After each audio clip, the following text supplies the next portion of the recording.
تو بعض روایات میں آتا ہے ہاں جی کہ آپ اس پتھر پہ کھڑے ہوتے، پھر وہ پتھر خود جیسے آپ چاہتے اوپر ہو جاتا اور نیچے ہو جاتا، اس طرح آپ نے اوپر نیچے ساری عمارت اس پتھر پہ کھڑے ہو کر آپ نے وہ ساری عمارت بنائی۔ تو اس طرح اس کو مقام ابراہیم کہا جاتا ہے، اور اللہ تبارک و تعالی نے مقام ابراہیم کا قرآن مجید میں بھی ذکر فرمایا۔ وَإِذْ يَرْفَعُ إِبْرَاهِيمُ الْقَوَاعِدَ مِنَ الْبَيْتِ، جب ابراہیم بیت اللہ کی بنیادیں بلند کر رہے تھے، وَإِسْمَاعِيل، اور اسماعیل بھی، اور وہ یہ دعا کر رہے تھے کہ ربنا تقبل منا انک انت السمیع العلیم، اے ہمارے رب ہم سے یہ قبول فرما یہ محنت تیرے گھر بنانے کی، اور اے اللہ تو سننے والا اور جاننے والا۔ پھر اللہ تبارک و تعالی نے اس گھر کا قرآن مجید میں ذکر فرمایا، مقام ابراہیم کا بھی فرمایا ان اول بیت وضع للناس، یہ وہ پہلا گھر ہے کہ جو لوگوں کے لیے بنایا گیا، للذی ببکہ، جو مکہ میں ہے، یعنی پہلا گھر ہے جو اللہ کا بنایا گیا۔ اب یہ اب بن رہا ہے، اب پہلا ہو گیا، یا اس علاقے میں یہ پہلے سے تھا اب دوبارہ بنا ہے، بہر صورت ہر حال میں یہ سب سے پہلا گھر ہے جو مکہ میں بنایا گیا۔ اس کے بارے میں فرمایا مبارکن، وہ برکت والا ہے، وہ ہدن، اور جائے ہدایت ہے، للعالمین، سب جہان والوں کے لیے، فیہ آیات بینات، اور اس میں کچھ واضح نشانیاں ہیں، کچھ واضح نشانیاں ہیں، مقام و ابراہیم، ان نشانیوں میں مقام ابراہیم، آج تک وہ مقام ابراہیم محفوظ ہے۔ لوگ حج کرنے والے دیکھ کے آتے ہیں، ایک پنجرے سے کہ جو پیلے رنگ کا بنا ہوا ہے پیتل کا، اس کے اندر موجود ہے، محفوظ ہے، یہ مقام ابراہیم۔ یہ وہ پتھر ہے جس پر کھڑے ہو کر حضرت ابراہیم خانہ کعبہ کی تعمیر فرما رہے۔ وَمَن دَخَلَهُ كَانَ آمِنًا، جو اس شہر میں اس گھر میں داخل ہو جاتا ہے وہ امن میں ہو جاتا ہے۔ وَلِلَّهِ عَلَى النَّاسِ حِجُّ الْبَيْتِ، اور لوگوں کے ذمے ہیں کہ وہ اس بیت اللہ کا حج کریں اللہ کی طرف سے۔ فرمایا من استطاع الیہ سبیلا، جو بھی اس راستے پر چلنے کی طاقت رکھتا۔ تو یہ وہ گھر ہے جو حضرت ابراہیم اور حضرت اسماعیل علیہ السلام نے بنایا۔ اس خانہ کعبہ کی اس آیہ مبارکہ میں 5 خصوصیات بتائی گئی۔ سب سے پہلے نمبر پر کہ یہ پہلا گھر ہونے کا شرف اسے حاصل، پہلا گھر، اللہ کا سب سے دنیا میں پہلا گھر۔ دوسرے نمبر پر مبارکن، یہ گھر برکت والا ہے، بابرکت۔ اور تیسرے نمبر پر تمام جہان والوں کے لیے مرکز ہے، پوری دنیا سے لوگ ادھر آتے ہیں اور ہدایت پاتے ہیں، یعنی پوری دنیا سے لوگ ادھر آ کر فیض یاب ہوتے ہیں، مرکز ہے پوری دنیا۔ چوتھے نمبر پر اس میں کئی نشانیاں ہیں، زمزم ہے، اور مقام ابراہیم ہے، حجر اسود ہے، یہ وہ بڑی نشانیاں ہیں جو اس کے اندر موجود۔ اور 5ویں نمبر پر اس گھر میں داخل ہونے والا امن میں ہو جاتا ہے۔ تو یہ 5 خصوصیات ہیں جو بیت اللہ کی اللہ کے نبی نے، بلکہ اللہ تبارک و تعالی نے قرآن مجید میں بیان فرمائی۔ اسی طرح حضرت ابو ذر رضی اللہ تعالی عنہ فرماتے ہیں کہ آپ سے پوچھا گیا کہ یا رسول اللہ سب سے پہلی مسجد کون سی بنائی گئی؟ تو آپ نے فرمایا مسجد حرام۔ اور پھر دوسرے نمبر آپ نے فرمایا مسجد اقصی۔ تو پوچھنے والے نے پھر پوچھا کہ ان دونوں کے درمیان کتنی مدت رہی بننے میں؟ کتنی مدت؟ تو آپ نے فرمایا 40 سال، یعنی 40 سال کا وقفہ ہے ان دونوں کے بننے میں۔ حضرت نبی کریم صلی اللہ علیہ وسلم نے یہ بتایا ہے کہ اللہ تبارک و تعالی نے اس گھر کو بار بار آنے کی جگہ بنایا، مثابۃ للناس۔ اللہ نے بھی یہ بات بیان فرما دی کہ ہم نے اس گھر کو، بیت اللہ کو، مثابۃ للناس و امنا، لوگوں کے لیے ثواب کی جگہ، عظیم عبادت گاہ، اجر و ثواب کی جگہ یا بار بار آنے کی جگہ بنا دیا اور امن والا بنا دیا۔ واتخذوا من مقام ابراہیم مصلی، مقام ابراہیم کو نماز کی جگہ بناؤ، یعنی وہاں پر جا کر نماز پڑھنے کی کوشش کیا۔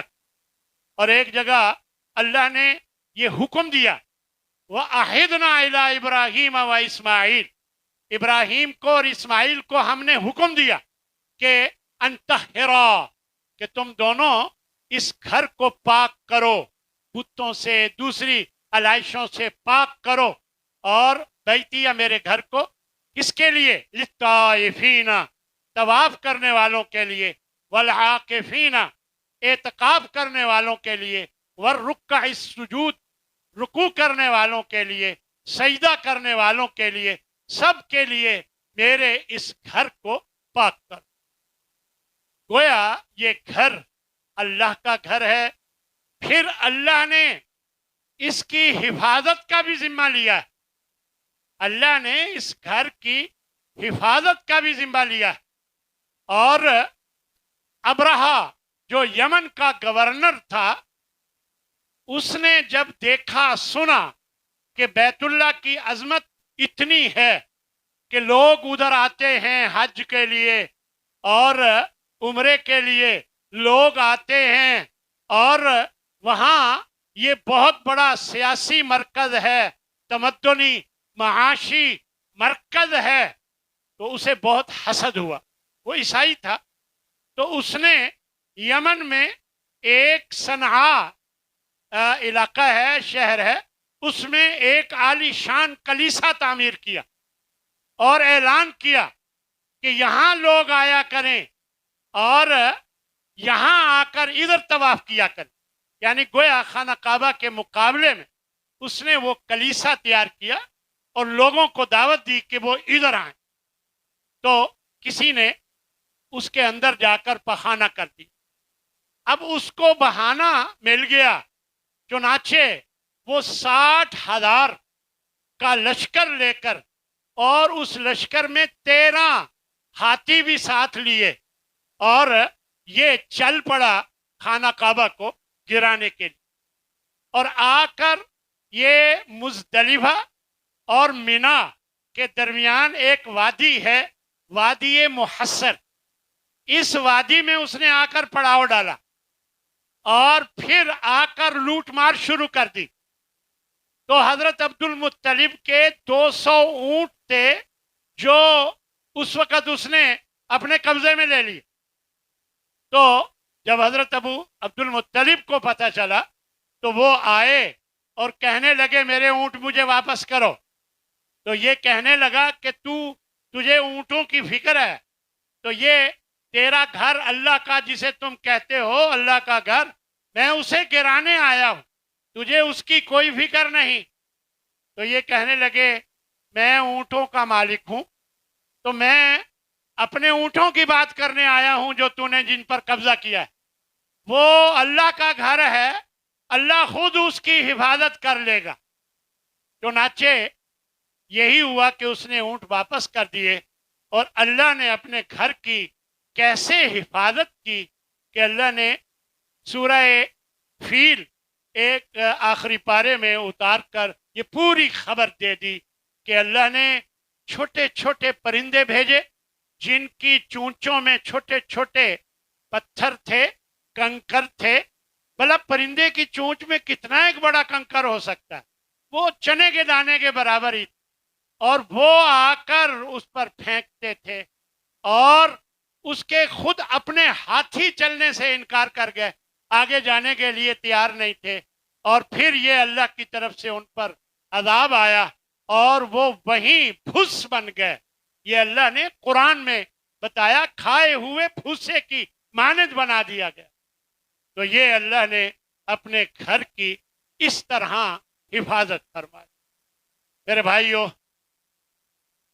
مکہ کی حرمت، یقیناً حرمت کا معنی عزت والا ہونا، یہ اللہ تبارک و تعالیٰ نے حضرت ابراہیم علیہ السلام کی دعا کے نتیجے میں مکہ کو حرمت والا بنا دیا تھا۔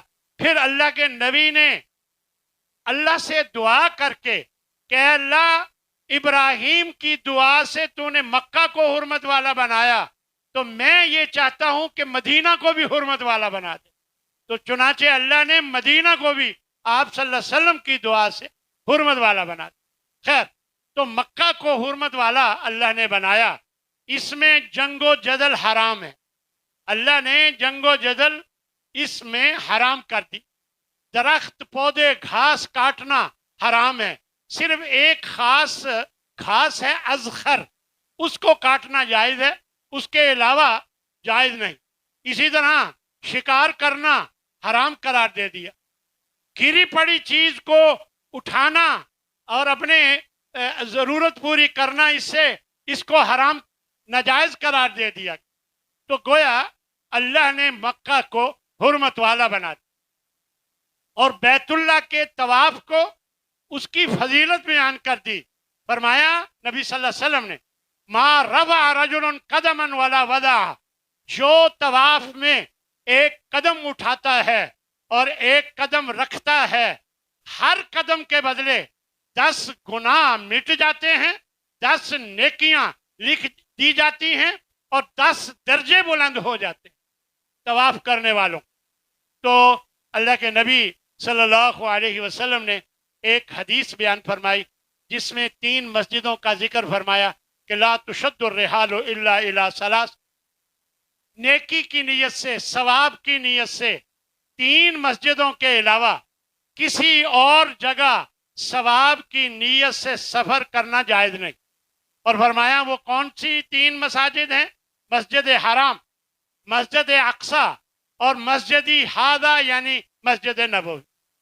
ان کے علاوہ ثواب کی نیت سے جانا، سفر کرنا تو یہ جائز نہیں۔ اسی طرح مسجد حرام میں آخری بات کرنے لگا ہوں، اللہ نے ایک نماز کو لاکھ نمازوں کا اجر و ثواب کا ذریعہ بنا دیا۔ یعنی آپ ایک نماز بنے، صلاۃ فی مسجد الحرام، مسجد حرام میں پڑھی گئی ایک نماز افضل ہے من 100,000، 100,000 سے 100,000، 1,00,000 نمازوں سے فیما سوا، جو باقی جگہوں پر پڑھی جائے ان سے بہتر۔ اس لیے مسجد حرام بڑی ہی برکت کی جگہ ہے جو مکہ میں ہے، اور اللہ نے مکہ شہر کو خانہ کعبہ کی وجہ سے اور اللہ کے نبی کے شہر کی وجہ سے بڑی فضیلت عطا فرمائی ہے۔ اللہ سے دعا ہے کہ اللہ ہم سب کو موقع دے کہ ہم بیت اللہ کا طواف کریں، حج کریں، یعنی عمرے کریں۔ اللہ تبارک و تعالی ہمیں اس کا موقع دے۔ وآخر دعوانا ان الحمد للہ رب العالمین۔